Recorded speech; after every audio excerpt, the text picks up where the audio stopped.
Les textes liturgiques du lundi 24 mars 2025. Première lecture. Il y avait beaucoup de lépreux en Israël, et aucun d'eux n'a été purifié, mais bien Naaman le Syrien, 2 Rois 5, 1-15a. Lecture du deuxième livre des Rois. En ces jours-là, Naaman, général de l'armée du roi d'Aram, était un homme de grande valeur et hautement estimé par son maître. Car c'est par lui que le Seigneur avait donné la victoire au royaume d'Aram. Or, ce vaillant guerrier était lépreux. Des Araméens, au cours d'une expédition en terre d'Israël, avaient fait prisonnière une fillette, qui fut mise au service de la femme de Naaman. Elle dit à sa maîtresse: « Ah! Si mon maître s'adressait au prophète qui est à Samarie, celui-ci le délivrerait de sa lèpre. » Naaman alla auprès du roi et lui dit: « Voilà ce que la jeune fille d'Israël a déclaré. » Le roi d'Aram lui répondit: « Va, mets-toi en route. J'envoie une lettre au roi d'Israël. » Naaman partit donc. Il emportait 10 lingots d'argent, 6000 pièces d'or, et 10 vêtements de fête. Il remit la lettre au roi d'Israël. Celle-ci portait: « En même temps que te parvient cette lettre, je t'envoie Naaman mon serviteur, pour que tu le délivres de sa lèpre. » Quand le roi d'Israël lut ce message, il déchira ses vêtements et s'écria: « Est-ce que je suis Dieu, maître de la vie et de la mort? Ce roi m'envoie un homme pour que je le délivre de sa lèpre. » Vous le voyez bien, c'est une provocation.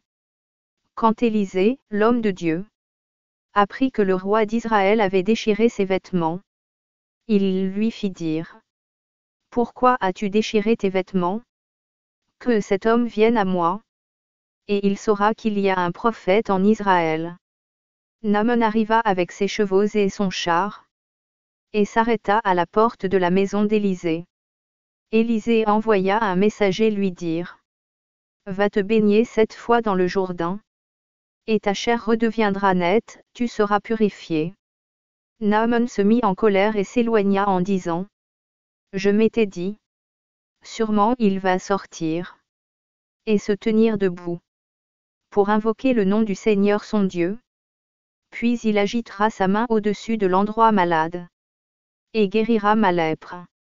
Est-ce que les fleuves de Dama, l'Abana et le Parpar ne valent pas mieux que toutes les eaux d'Israël? Si je m'y baignais, est-ce que je ne serais pas purifié? » Il tourna bride et partit en colère. Mais ses serviteurs s'approchèrent pour lui dire: « Père, si le prophète t'avait ordonné quelque chose de difficile, tu l'aurais fait, n'est-ce pas?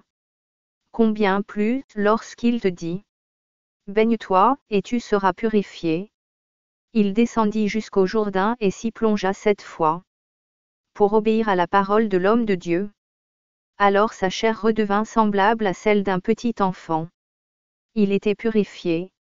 Il retourna chez l'homme de Dieu avec toute son escorte. Il entra, se présenta devant lui et déclara: « Désormais, je le sais.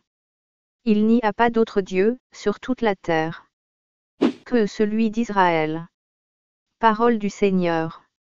Psaume. Psaume 41, 42, 2, 3, 42, 43, 3, 4. Comme un cerf altéré cherche l'eau vive, ainsi mon âme te cherche. Toi, mon Dieu. Mon âme a soif de Dieu, le Dieu vivant. Quand pourrai-je m'avancer, paraître face à Dieu? Envoie ta lumière et ta vérité, qu'elle guide mes pas, et me conduise à ta montagne sainte, jusqu'en ta demeure. J'avancerai jusqu'à l'autel de Dieu, vers Dieu qui est toute ma joie. Je te rendrai grâce avec ma harpe. Dieu, mon Dieu. Évangile. Jésus, comme Élie et Élisée, n'est pas envoyé qu'aux seuls Juifs, Luc 4, 24-30. Évangile de Jésus-Christ selon saint Luc. Dans la synagogue de Nazareth, Jésus déclara: « Amen, je vous le dis. Aucun prophète ne trouve un accueil favorable dans son pays. En vérité, je vous le dis. Au temps du prophète Élie. Lorsque pendant 3 ans et demi le ciel retint la pluie, et qu'une grande famine se produisit sur toute la terre, il y avait beaucoup de veuves en Israël. Pourtant Élie ne fut envoyé vers aucune d'entre elles, mais bien dans la ville de Sorepta, au pays de Saïdon, chez une veuve étrangère. Au temps du prophète Élisée, il y avait beaucoup de lépreux en Israël, et aucun d'eux n'a été purifié, mais bien Naaman le Syrien. À ces mots, dans la synagogue, tout devinrent furieux. Ils se levèrent, poussèrent Jésus hors de la ville, et le menèrent jusqu'à un escarpement de la colline où leur ville est construite, pour le précipiter en bas. Mais lui, passant au milieu d'eux, allait son chemin. Acclamons la parole de Dieu.